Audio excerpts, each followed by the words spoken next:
In quantum physics, objects are not determined things. Objects are possibilities.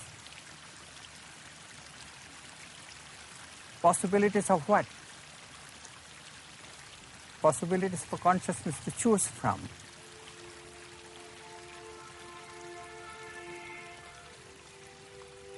Can God be talked about in terms of science, which always analyzes, reduces things to other things? God is supposed to be this whole thing, whole enchilada? How can we ever talk about God in scientific terms, let alone try to find scientific evidence for God? This is a very good question.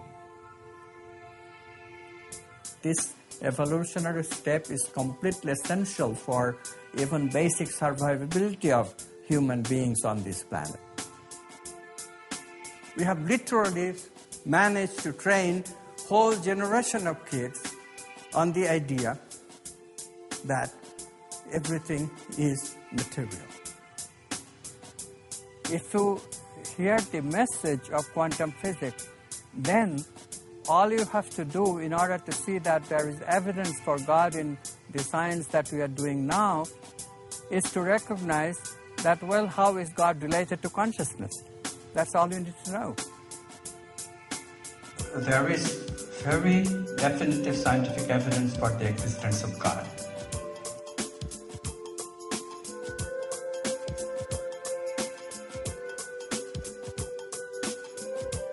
And then my question to you, so what are you doing about it?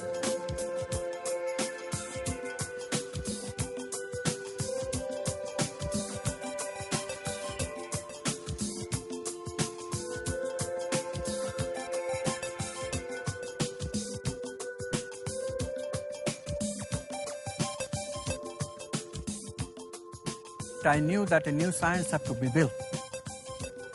A new science that is a science based on the primacy of consciousness. Contrary to what every other physicist, including David Bohm, used to think, that science must be done objectively. I knew that the correct way of doing science must encompass both objective and the subjective. I knew that a new science is going to come.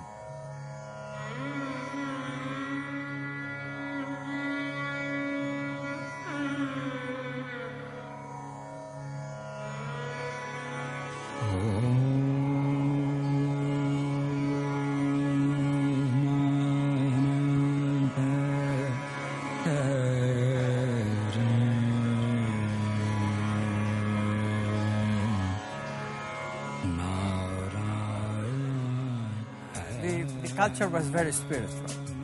We literally had almost every other day a celebration of some kind of worshipping some kind of god or goddess, stories, myths, and then of course we would eat this wonderful prasadam.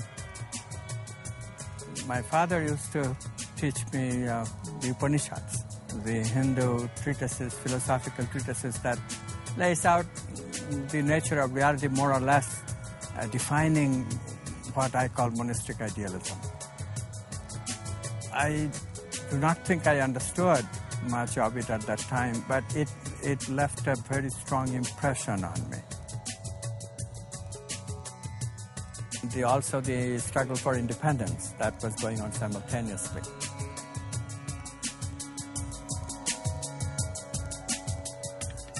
Then I was only 9 years old when the big riot happened in the vicinity of where I grew up. My father was sort of like a Brahmin guru. He had some disciples and they used to come and take his advice. But having grown up in that household, somehow had the opposite effect on me.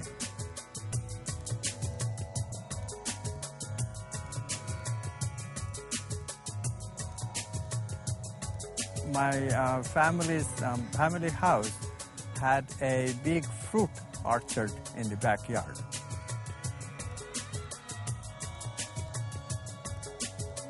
So one could call it a sort of a mini jungle. I loved to be in that jungle and reenact the mythical stories of the Mahabharata, the Indian epic.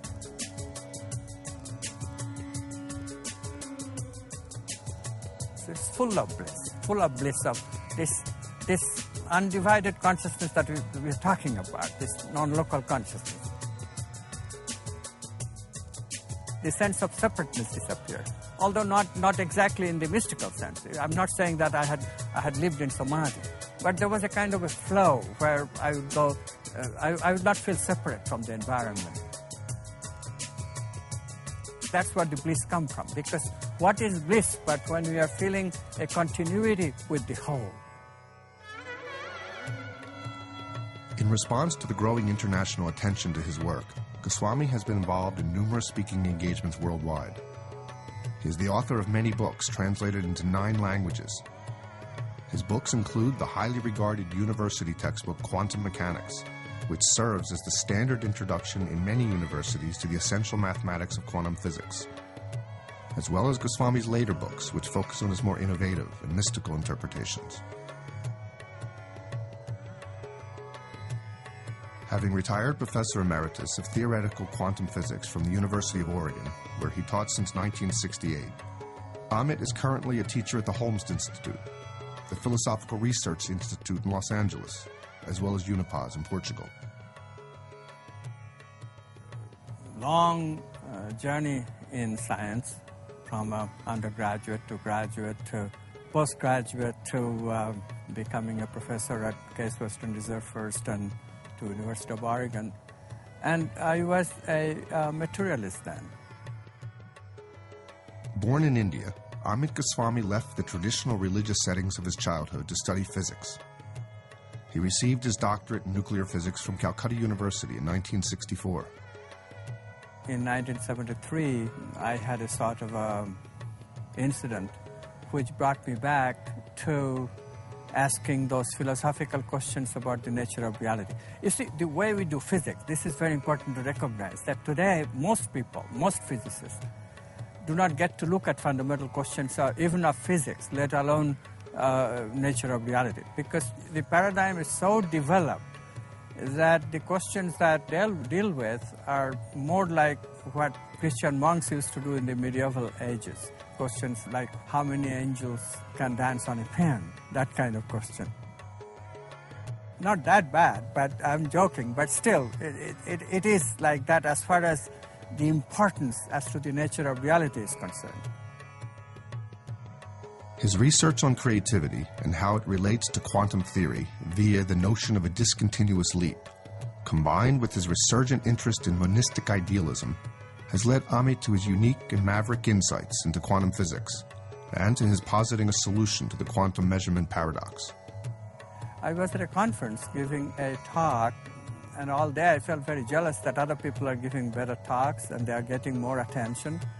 This jealous energy just wouldn't go away during the entire evening when I was at a party, and everybody was talking, but I was just suffering from my jealousy, although I was pretending to participate.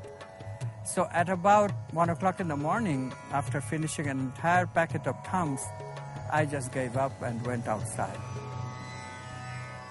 And the cool breeze from the ocean hit me right on the face, and a thought came.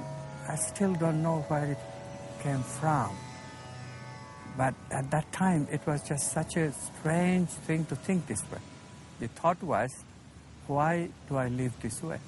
Why do I live this way? And I knew that I had to change. I just knew.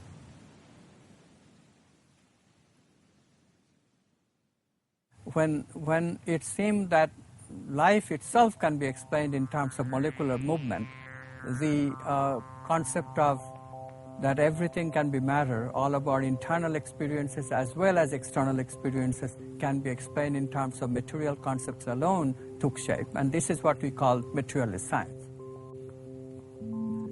What do we mean materialist science? Materialist science takes it as its basic axiom that everything is matter. Be that being our feeling of subjective experience, be that being our experience of emotions or our experience of thinking, all being is fundamentally just matter. Majority of scientists today, they think that the world is built in a way which can be called bottom up, which is upward causation. I call it upward causation because cause rises in the material version of the construction of reality. Cause rises from the elementary particles at base to more and more composite, atoms, molecules, cells, and finally to the brain. And there is no cause anywhere else. Many neurophysiologists are now giving out the idea that there actually is a spot in the midbrain, the new G spot. If you excite that spot, then you get experience of God. And it's not even wrong. You do get some experience. But the wrongness that enters is a very interesting assumption that is at the heart of most of materialist work. Whenever two things happen together, a subtle experience happens in conjunction with the material, immediately they jump into the conclusion that it can be only one way. The material must be causing the subtle experience. To reduce our internal experience to movement of molecules and atoms, this reductionistic program does not go far enough to explain all of the internal subtle phenomena.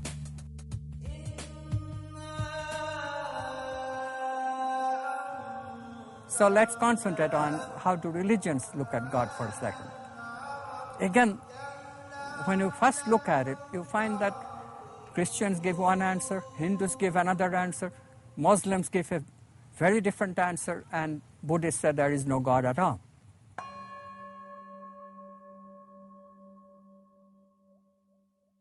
All religions agree that there is some cause outside of these material causes, and they call that downward causation. And the phrase is very appropriate because it is just what we need to complement upward causation from matter.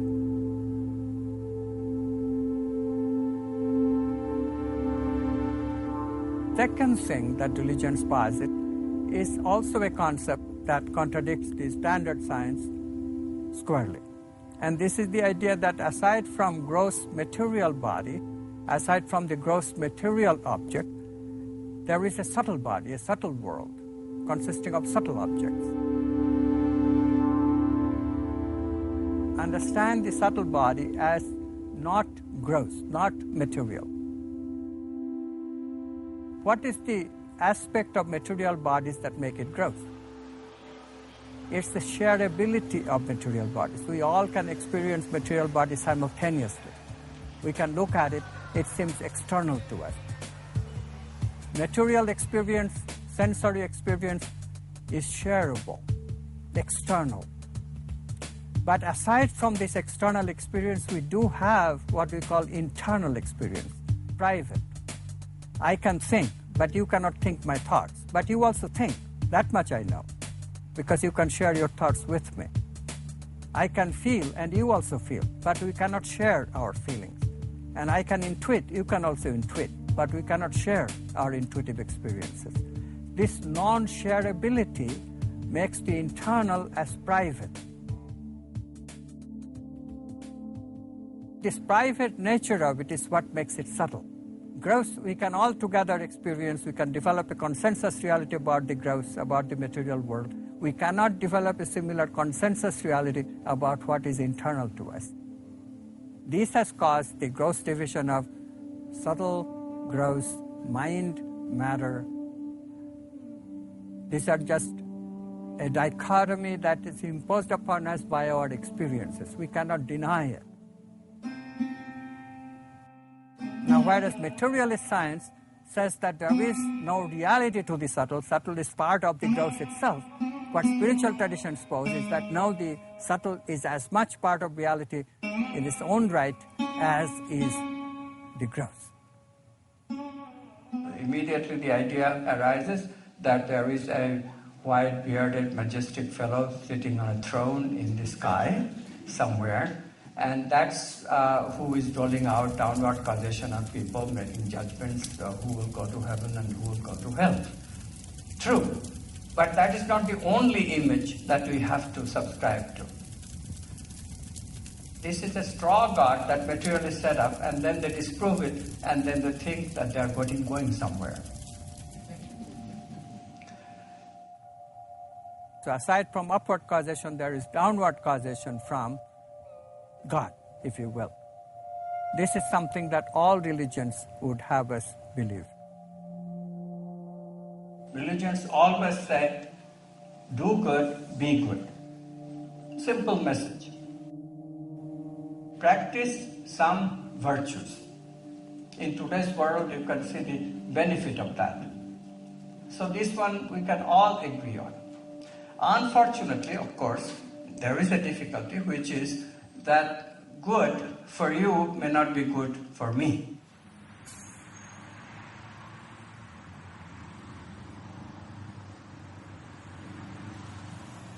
So, agree that there are some difficulties here which have to be worked out.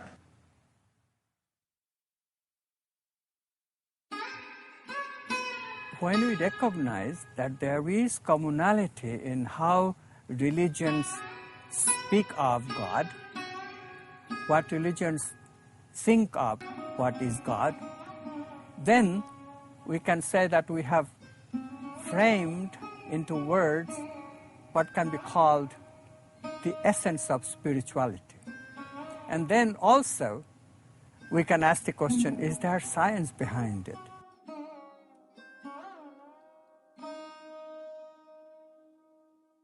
Now the essence of quantum physics. Quantum physics is the physics of possibilities. Quantum physics says that every object is not a determined thing, but consists of possibilities. Immediately we ask, whose possibilities? Well, possibilities of consciousness. For what? Possibilities for consciousness to choose from. When consciousness is not choosing, quantum objects behave like waves of possibility. They spread like any other ordinary wave. But whenever consciousness looks, the waves collapse and become objects of conscious experience. Everything that you experience happens like this. Not only material objects, but thoughts. There too, meaning propagates like waves, and then we capture a particular meaning, and that one becomes an ambient thought at the moment. Same thing for feeling, same thing for even intuition. Those bodies that spiritual traditions propose, those bodies become our experiences as consciousness takes possibilities from each of those bodies and converts them into actual events. If consciousness is able to convert waves of possibility into actual event, then what is the nature of consciousness? First, let's dispense with the idea that consciousness can be a material consciousness. I'm sure that some of you think, and I don't blame you for thinking that, because at the schools we almost get such ideas today. We almost get such ideas that brain is everything and consciousness is a brain phenomenon. But look at what happens if consciousness were a brain phenomenon. In quantum physics, we have possibilities, right? So we have possible elementary particles creating possible atoms, giving us possible molecules, making possible neurons, making possible brain, giving you possible consciousness. Can possible consciousness convert possibilities of elementary particles into actual events? If you couple possibility to possibility, have you tried that? Let's try it. Everybody think of possible money in your bank. And you think of possible cars. Will that ever get you an actual car in your garage? Possibility coupled to possibility can only give us more possibility, never actuality. So we call this a paradox. We call this a paradox, quantum measurement paradox. But calling it a paradox just begs the question. Paradox is pointing out to the inadequacy of the materialist worldview. What is the correct worldview? If you think consciousness is a dual agent, different from matter, but nevertheless they are two separate things, then also there is a problem. This problem is called dualism. How does consciousness interact with matter? If you think about it, if two things don't have anything in common, they cannot interact. Even men and women who are made of the same material cannot communicate. So you can readily extrapolate if things are made of different stuff, then they just could not communicate at all. This is called dualism. Dual objects cannot communicate without a mediator. Dualism is not the answer. Materialism isn't the answer. What is the answer then? What is consciousness? What is its relationship with matter? What does the idea that consciousness can choose actuality from material possibilities tell us? There is a way of looking at it which is paradox-free. If we can think the radical thinking, radical thought, that consciousness is the ground of being, not matter. Consciousness is the ground of being, and matter consists of possibilities of consciousness. In other words, we are saying that consciousness is not made of brain, but brain is made of consciousness. If you make such a radical switch, then what happens? Then immediately you see that conscious choice is no longer a dualistic action of consciousness on matter.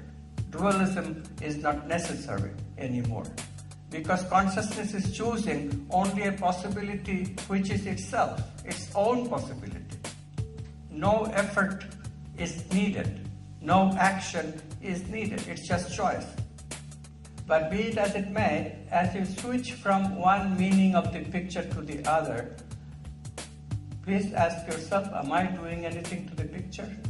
And the answer comes, no, of course not. I'm just choosing. I'm recognizing by shifting my head a little, shifting my context of looking a little. I'm just choosing by recognizing one facet vis-a-vis the other facet. See how simple it is? No dualism is involved because no doing is involved. No transfer of energy is involved. In this way, consciousness can choose out of material possibilities the actual event of experience without dualism to bother us. And a major problem of quantum physics is solved. When somebody hears the idea that we, consciousness after all is we are conscious, we are part of that conscious being, and when you say consciousness chooses out of quantum possibilities, we get the idea that, well, hey, we choose our own reality. It's great. I'll choose a reality which gives me right away a BMW. I don't know how good creators you are, but in the 70s, and some of you will relate to this, we used to play with this. There were organizations which used to teach how to manifest things. And some people would seriously meditate on manifesting a Cadillac. But we think, we intend, we meditate, we wait, no car in our garage. Why is that? So they used to teach them how to manifest a parking space for their car. Little bit easier, but still nobody got 100% success in that. What they were missing is a subtlety of the nature of consciousness. Material objects are possibilities. To manifest the possibilities, what do we need to do? Consciousness is subtle. It's not our immediate consciousness that we experience. The immediate consciousness that I experience is called my ego. It is choosing from possibilities, and that makes it actuality. That sounds like all you need to do is to intend. All you need to do is to think, and that is intention. But that is the wrong way of thinking. We are intending in the ordinary state of our consciousness. And there is a catch here. Consciousness does not choose in the ordinary state of consciousness. In my ego, I have very limited choice. We have choice, but its choice is like, what flavor of ice cream do you like, chocolate or vanilla? We have choice to choose vanilla, or if we want chocolate. But it doesn't go very far from that. We don't really have freedom of choice that extends to choosing something really new. In other words, ego's choice is conditioned choice. Depends on past learning, what we have already experienced. And in that ego, we don't choose, we can't. Conscious choice that consists of this conversion of possibility into actuality is more subtle. It happens at a subtle level of our consciousness.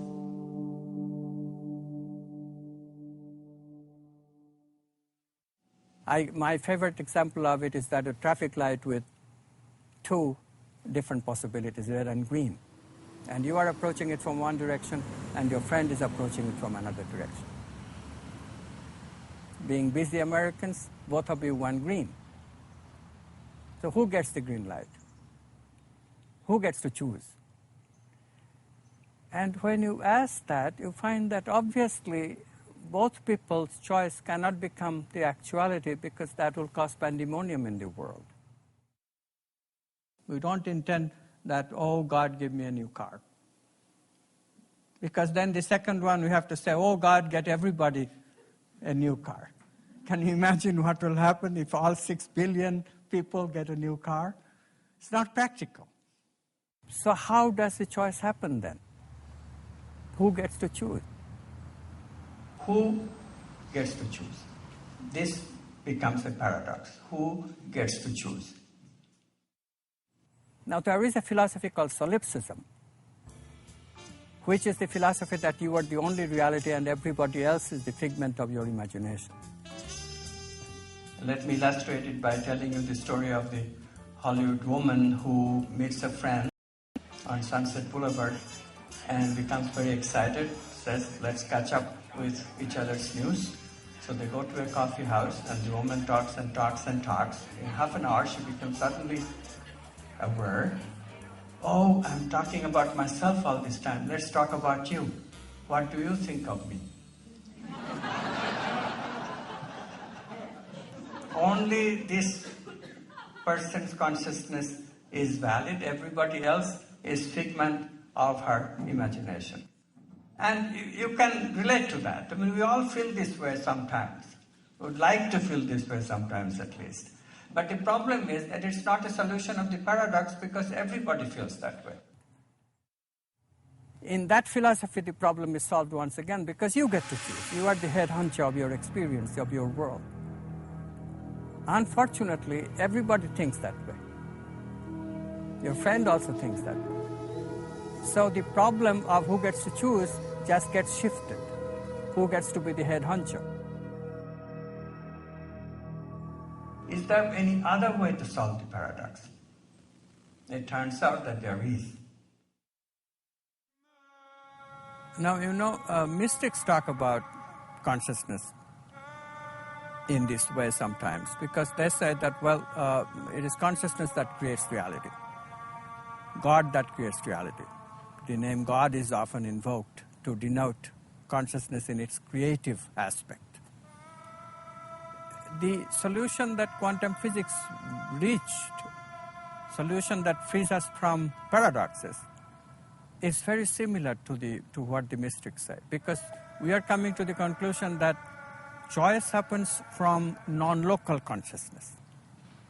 So it is this non-local consciousness, we can call it quantum consciousness if you will, that is the equivalent of what mystics call God.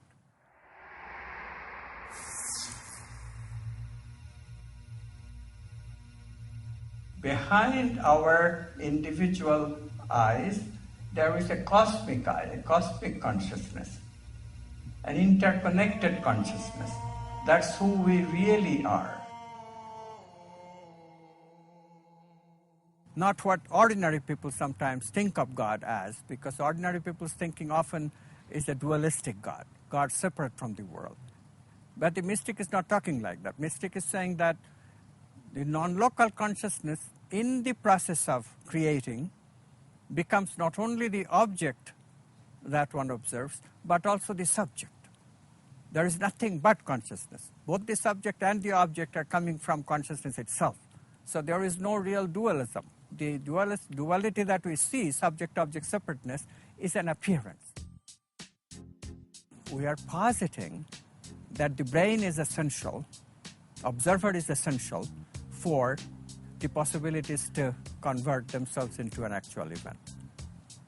But the observer itself is also a possibility when you think of the observer as a brain. So we are back to that question, and this time slightly differently. The brain is essential for collapse of the possibilities into actual event, but the collapse is essential for the brain to be real, to be manifest brain, for the observer. There seems to be a circularity in the logic. This circularity, called tangled hierarchy, is crucial to appreciate.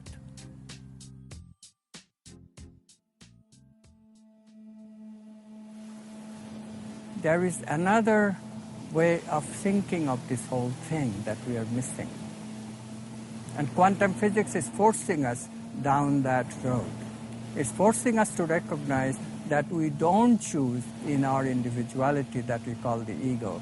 Instead, there is a unity behind us. We are all connected in some place where there is this cosmic consciousness engulfing everything.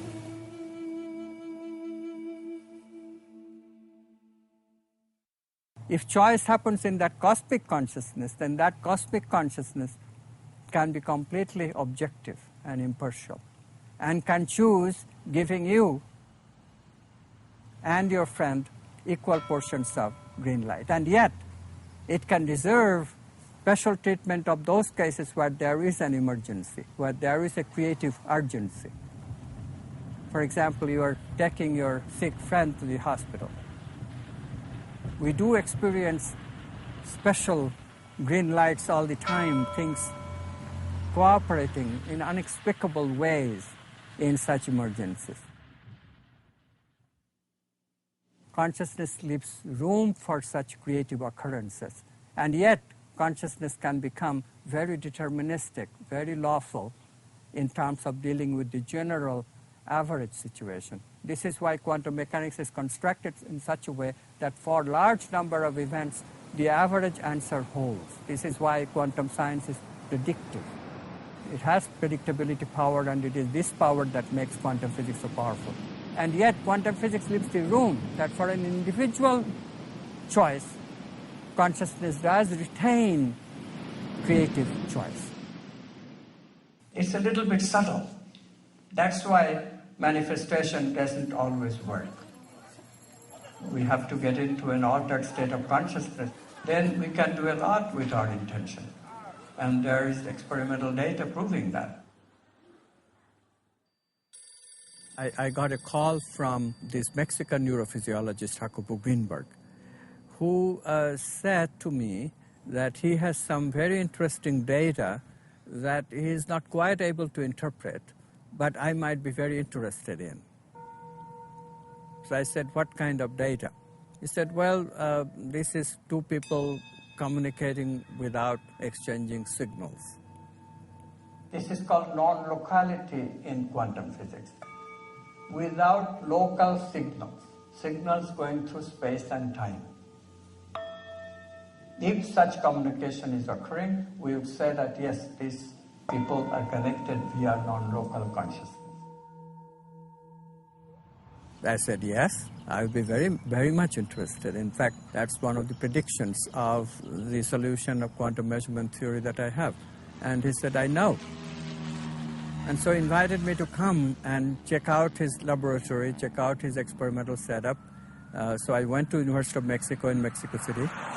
I saw that indeed how the experiment was conducted, which was that two people meditate together for 20 minutes with the intention that they will have a non-local communication. Now, this interconnection to consciousness extends outside of space and time. It does not require a signal to communicate. That's the beauty of it. So two people meditate together for 20 minutes with the intention that they communicate non-locally, directly, without exchange of any signals. After the 20 minutes, they are separated, put in individual Faraday chambers. These are electromagnetically impervious chambers. They still maintain that meditative state of intention. Now their brains are connected to individual EEG machines, electroencephalogram. One subject, and only one subject, is shown a series of light flashes. This obviously produces electromagnetic activity in the brain, and this electrical activity is recorded in the brain waves in the EEG connected to the brain. From that, a potential can be extracted, which is called evoked potential evoked by the light flashes. The other subject in the meantime is just meditating. There is no light flash for him or her. But the EEG machine connected to the brain of the second observer, who doesn't see any light flashes, nevertheless depict a transferred potential very similar in both phase and strength to the evoked potential that the first observer's EEG gives us. How does electrical activity transfer from one brain to another without any electromagnetic connection, without any signal? The answer is quantum non-locality. The answer is that non-local consciousness collapses similar events in both brains because through their intention they have become correlated non-locally. There is no other way of understanding this result. Now for a while, scientists objected, okay, maybe Hakubo's methodology was not quite right, maybe there was something wrong with the statistics. But then in 1998, Peter Fenwick in London and his collaborators reproduced the results.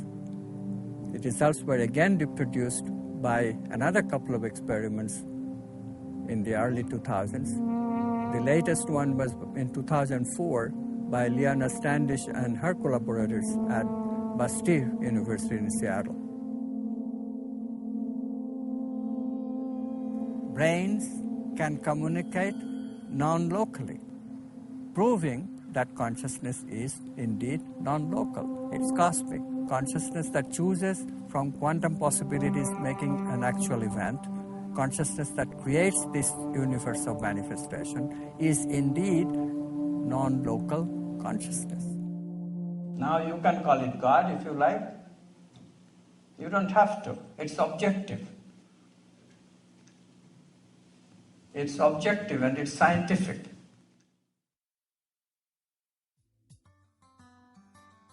After the Self-Aware Universe came out, I was invited to a radio show, a talk show, and the first question an old lady asked me this was, what happens when we die? And I didn't know.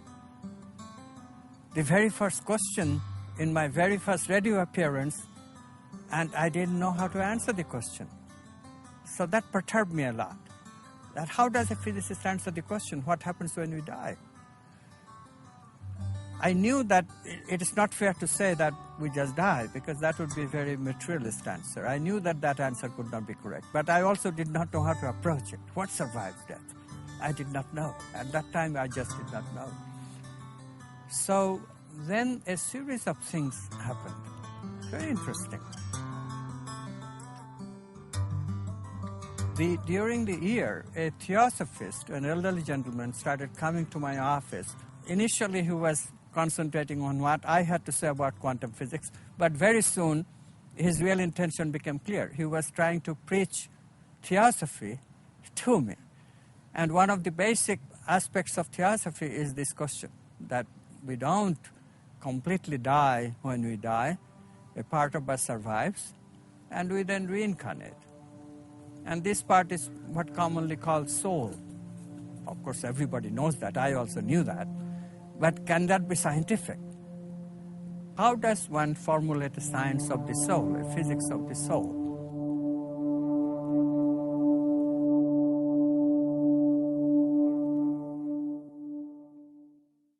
A graduate student in philosophy came to my office one day, and she said that her boyfriend just died, and she's in deep mourning, and somehow somebody told her that I might be of some help. Now, what do I know, as quantum physicist, about helping somebody with mourning? I'm not a therapist. I'm not a psychologist. I know nothing about how to help people with grieving. I told her that, but she wouldn't quit. This produced such an urgency in my psyche, I suppose, that a dream came very soon. I was sort of in between waking and sleeping, sort of lucid dreaming, you might say, and I started hearing a voice from the background. And the voice became louder and louder, and ultimately it became an admonition when I clearly heard it. And the words were, "The Tibetan Book of Dead is correct. It's your job to prove it." And I thought when I woke up, oh my God, it's my job to prove Tibetan Book of the Dead. I knew about Tibetan Book of the Dead. I even knew what it says in gist. But how does one scientifically describe the soul? Again, that very same question.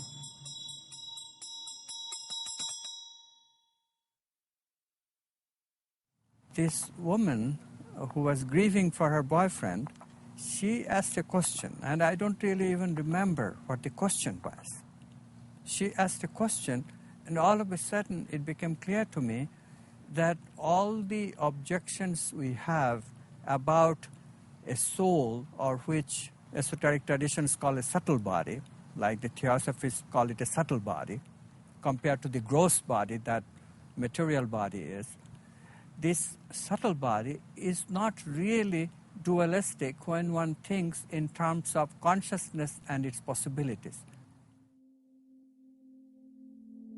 And when consciousness collapses each of these possibilities, we get sensing, intuitive.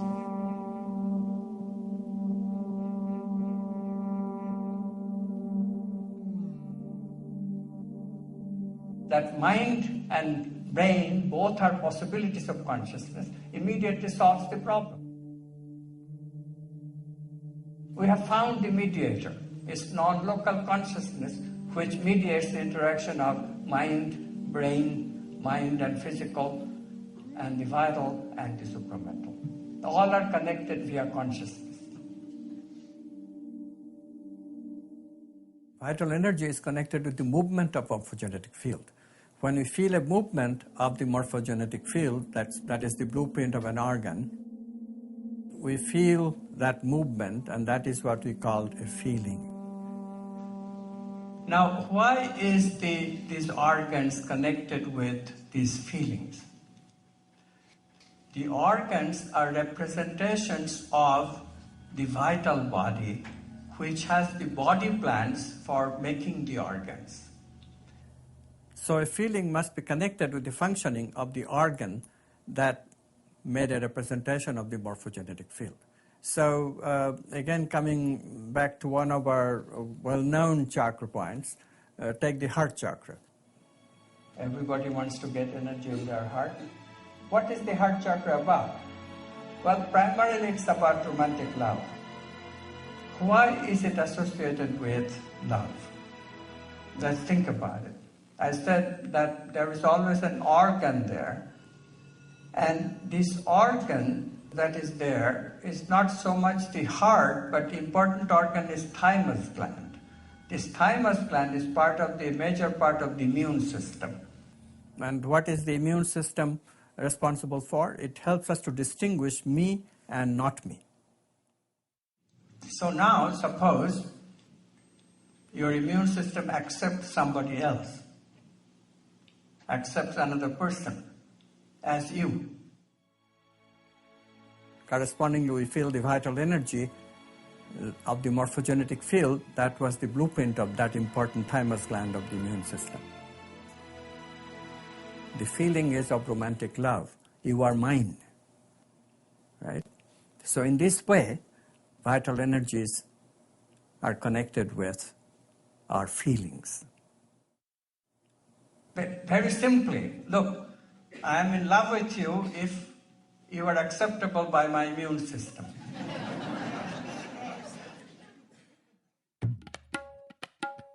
If we remember that if the heart chakra is fed with good vital energy, which is what we mean by keeping the heart chakra open.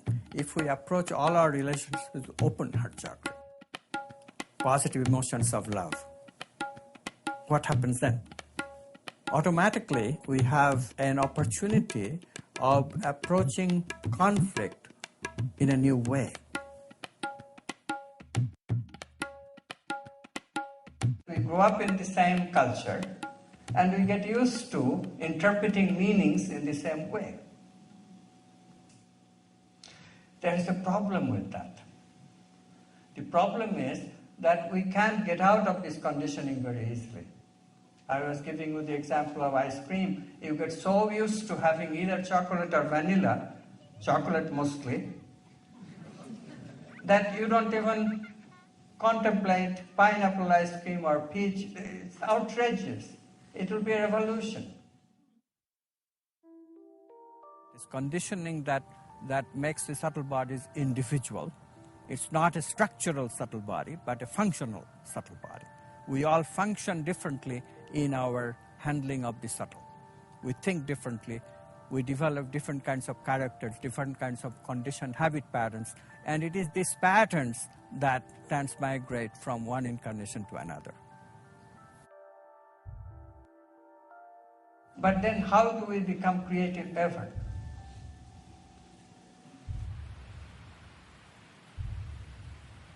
In those moments, lucid moments, when we are walking on the beach, when we are walking in the woods, in those very blissful moments, we do go into our preconscious.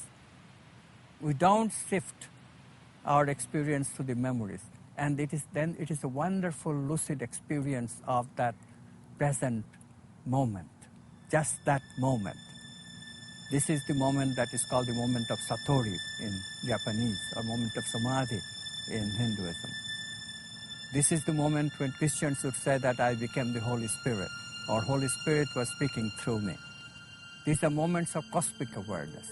We become aware that I am not isolated individual. I am the whole world. As Erwin Schrödinger, who was a physicist as well as a mystic, who had a mystical experience of that type, who declared, I am this whole world, comes on the basis of this kind of experience. The secret of creativity. We have method in this talk. First, we establish that consciousness is the ground of being. Second, we established, well, consciousness does not have just the material compartment, it has mental, vital, and supramental. And now we are considering the idea of how to explore these compartments beyond our conditioning. And creativity is our way. First stage is called preparation. This one you already know. You go to a lecture, you read a book, Perversion is getting acclimatized, familiar with what is already known. Then creativity researchers say that you just sit on it, incubation, like a bird sits on the egg, doing nothing. This is a little bit hard to believe for a modern person who is convinced of a do lifestyle. You are basically convinced of the fact that doing is important and being is secondary. But that's not what these creativity researchers are finding. They are finding that being is as important. Doing followed by being. Now, people didn't understand this for a long time until quantum physics came along and showed us how. Because doing means you convert possibility into actuality. In between doing, what happens? The possibilities grow and grow and grow and grow. Possibilities proliferate. Now anybody knows if there are more possibilities to choose from, my chance of choosing the correct possibility that will answer my problem is better. Isn't that true? It's obvious. So therefore, we have to allow some time between episodes of doing. But you cannot allow too much time, because if you did, then you would be defocused completely. You will forget what the question was. This elder brother was a philosopher himself. I remember having discussions about questions like, does the electron have free will, with him when I was in graduate school. And we had vehement discussions. He was in favor of, yes, of course, electrons have free will, and I would just laugh at him and say that you don't understand anything about physics. All this idea of electron having free will just comes from half-assed understanding of what physics is really telling us. I was not sympathetic at all. Now, of course, the way it turned out in my own thinking after my great insight is that electrons don't really have free will, but we do. And we don't do it ordinarily. We don't have it in our ego, but we do have it in what mystics call the God or cosmic consciousness. We can call it quantum consciousness. Then we do have it. Our free will is identical with God's will. An electron, when it goes from one orbit to another, it does not go through the intervening space. Can you believe it? It does not go through the intervening space. Now I'm sure you cannot jump like that. But you can in your mind. This is the thing. Creativity that we are talking about is mental creativity. Creativity of the mind, about thought. You can take a discontinuous jump in thought. And that discontinuous jump is the discovery of the new context for looking at things.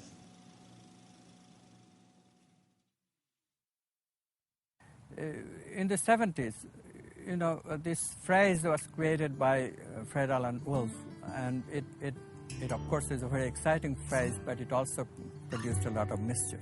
The phrase was, we create our own reality. When the idea comes that consciousness chooses out of possibilities and make actual events, it's a natural conclusion. We choose our own reality. We choose what we create. We manifest things according to our choice. But the choice is not the choice of individual egos. This we missed in the 70s.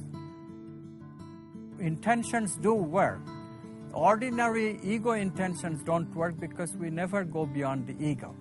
But if we can somehow manifest collective consciousness, manifest non-local consciousness, make our intentions on the basis of non-local consciousness, if our individual intention resonate with non-local consciousness by some means or other, then intentions can come true.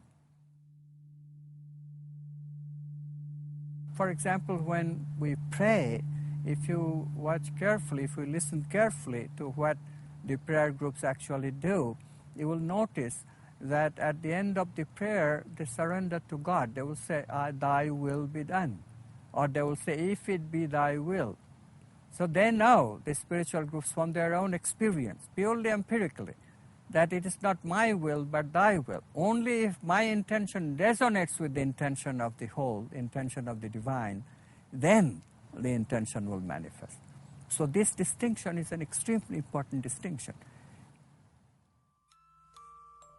The ego, my ego holds such a tight rein on my processing the possibilities when I'm asleep that nothing can change, nothing happens.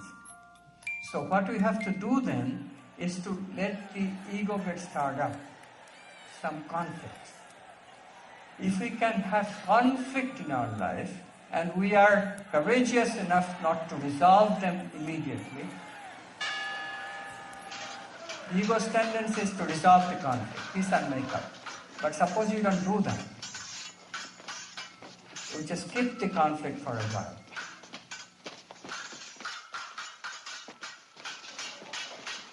Because fighting can lead to new possibilities, and as soon as new possibilities come in our unconscious, guess who comes to process them? In relationship, if we accept fighting, conflict, that is one way to get out of the doldrum of the ego, the homeostasis of the ego. Ego loves the old. Who can process the new? Only God can process the new. So anytime we are creating new possibilities in our consciousness, we are inviting God. So God comes into our unconscious, the time in which we are not processing consciously, we are not converting possibility into actuality, we are just resting. In those times, we have actually surrendered ourselves to God. And God comes, and God processes in a creative quantum leap of insight. In this creative way, we become renewed. We become better than before. But now we have the conviction of the aha insight. We can use that conviction to make real changes in our life, real changes in the way we relate to others, and those real changes eventually will stick. There is another little trick in this, which is that we have to do our doing, being in the ego mode, and be in our being in the God mode, alternatively. It's neither do, nor be, but be, do. Yes? So I am proposing a new lifestyle, alternate being and doing. Somehow I got into talking with mystics. And one day I even went to Ojai, California to hear the mystic Krishnamurti. I liked him. I liked him a lot. But still, the paradoxes remained. Now, when you embrace spirituality, one problem that repeatedly occurs, it repeatedly occurs because we are so limited in our thinking about things. We think that God should be perfect.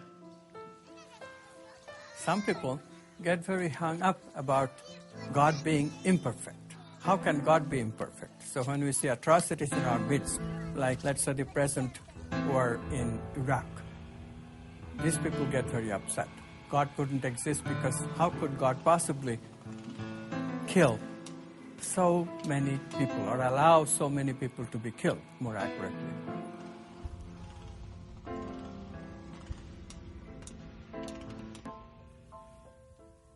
What they're missing is that the perfection of God exists only in the unmanifest. Consciousness is the ground of all being, and all possibilities exist in that ground of being. Certainly when all possibilities are included in that ground of being, we have total perfection.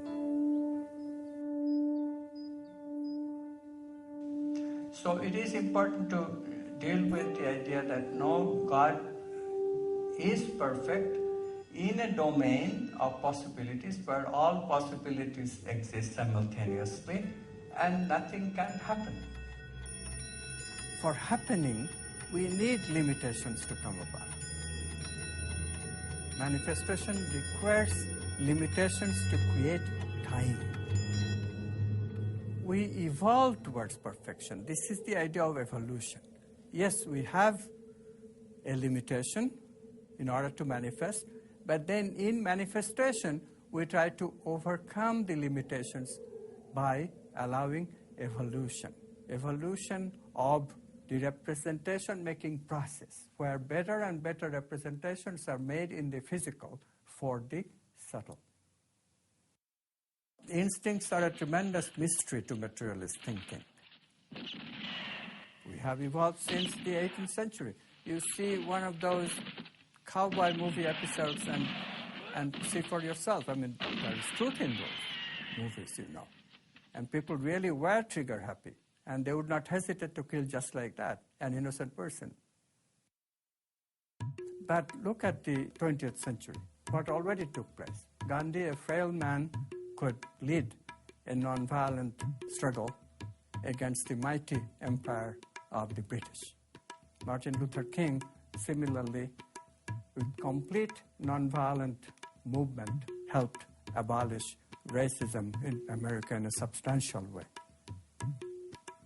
South Africa, apartheid, a tremendous institution, a powerful institution, was abolished via nonviolent movement. These are monumental documents that suggest violence has been much reduced in the 20th century. There are ways that these changes perpetuate in all of humanity that biologists have discovered, that quantum physics supports.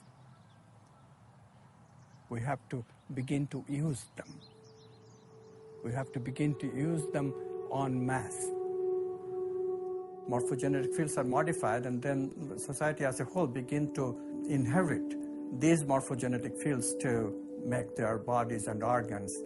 And when that happens, then the whole society develops new capacity of developing brain circuit, of having brain circuits, which will correspond to the new behavior. So in this way, suppose we all become oriented towards positive emotion. Suppose we all start approaching problems with love. We need to get to the next step, where we value intuitions much more, to prepare the ground for supramental to come to us. Supramental will be represented in the physical. And they called it that heaven literally will be manifested on earth. Heaven will be manifested on earth. You are hearing me correctly.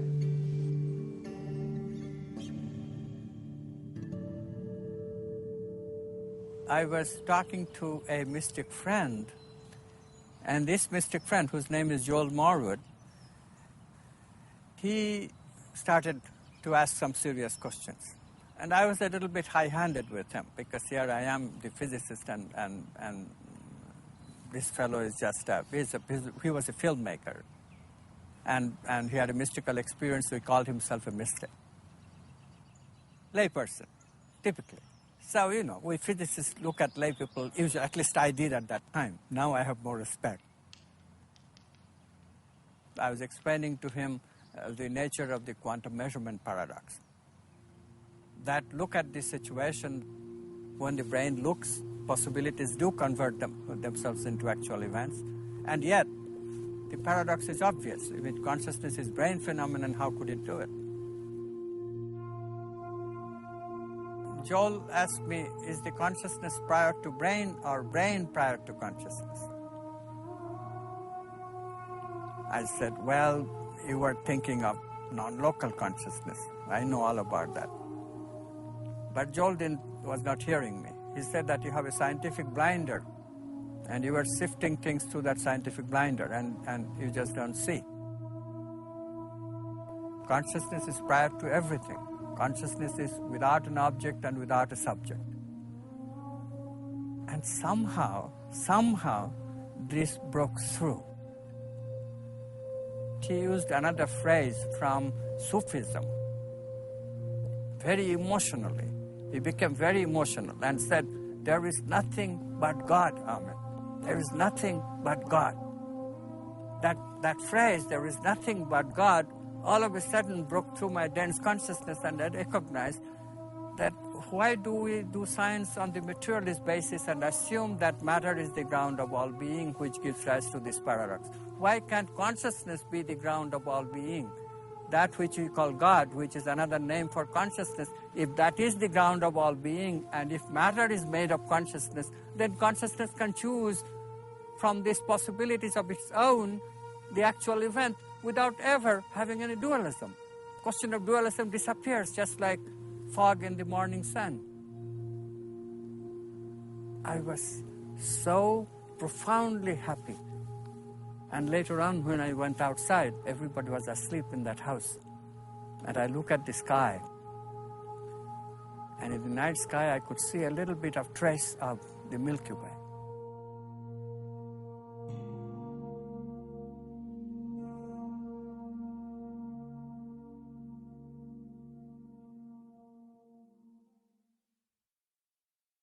Quantum activism is the idea of bringing the transformative value of these messages in our own lives and in our society. Sometimes we have even missed the idea that we really are interconnected with each other. So therefore, being violent is outrageous. It's out of the question because we are violating ourselves. We are connected. We all want to change. We all want to change society. There is no question that certain things in today's society are not working.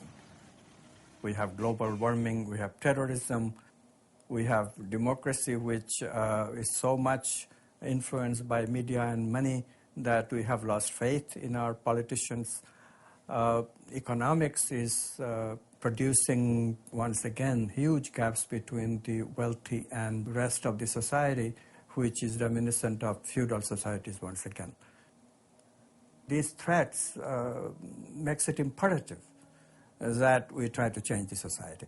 But how are we going to change the society without understanding what has caused this degeneration?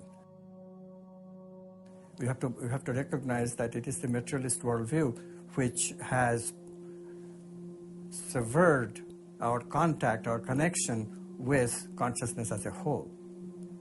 If the environment is destroyed, that is a sure sign of separateness. We are not seeing that the environment is us. We and the environment are not separate. If I see unity, then I see that I must protect the environment. The idea for a quantum activist is to recognize that these material values are dominating the society. In order to change it, we have to ourselves recognize that we too have hidden materialist tendency in the way that we approach things.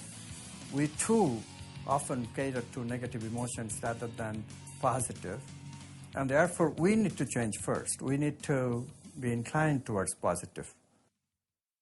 If our own heart is open, if we are approaching things with love, other people will pick it up.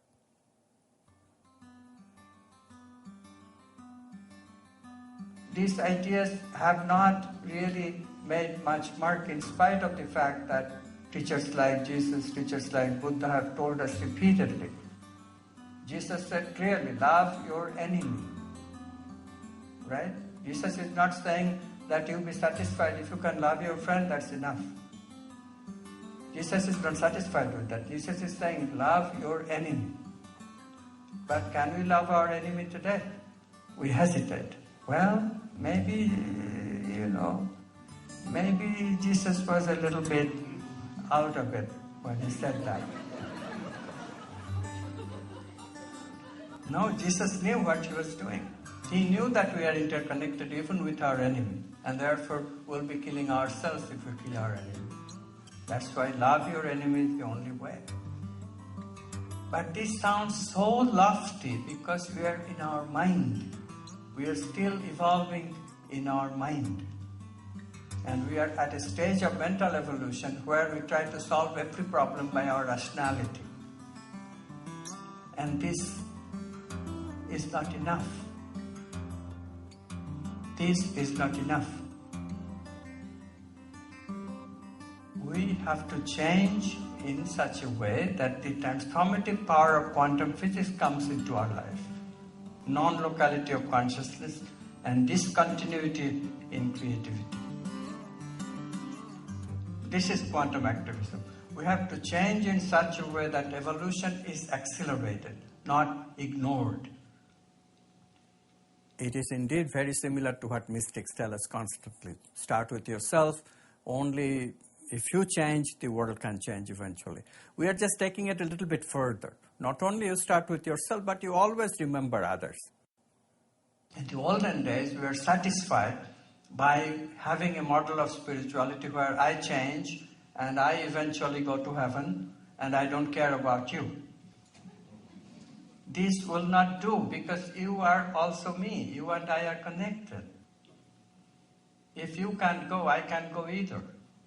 This concept has existed in some traditions. In Buddhism, indeed, there is a concept of bodhisattva where a being becomes so evolved in love that the being literally says that, okay, if you don't go to heaven, I won't go. I'll just stay at the doorway. But still, even that is not enough. This is why the phrase "what the talk" developed, very welcome word, welcome phrase in our culture. So let's work our talk and make brain circuits of positive emotions. We just do it. We practice. If some of us could be good, do good, practice do regularly, be with God some of the time, be in ego some of the time, and let the dance generate creative acts of transformation. That if we do just a certain threshold, I think very quickly we can achieve the power of downward causation in unprecedented numbers. A threshold that will carry us towards making that fundamental step that these changes will take hold in all of humanity, just not in a few of us. But the few of us will start this. I invite you to be a quantum activist with this resolution, with this objective in mind. We can change ourselves and we can change the world simultaneously.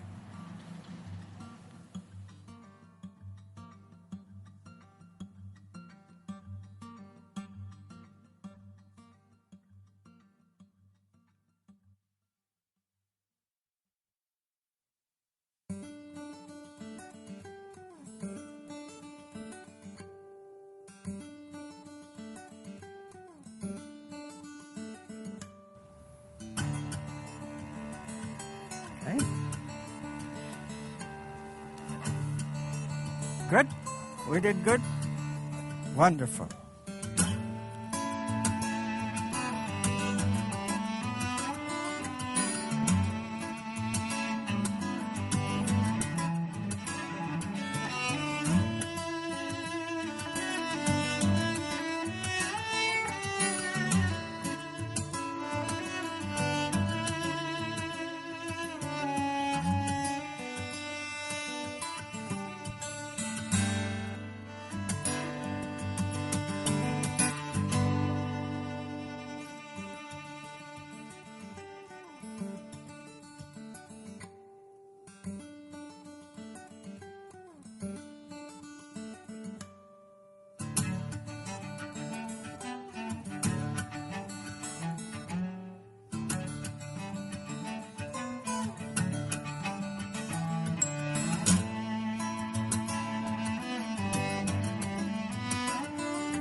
Yes. How is this sounding? Good? Wonderful. Ready?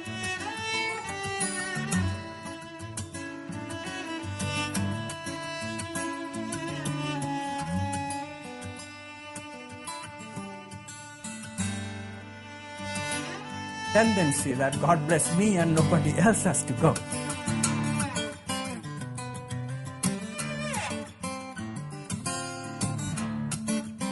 It's separateness that gives us suffering. If you don't have that separateness, you just take the instance of when you have a cup of coffee.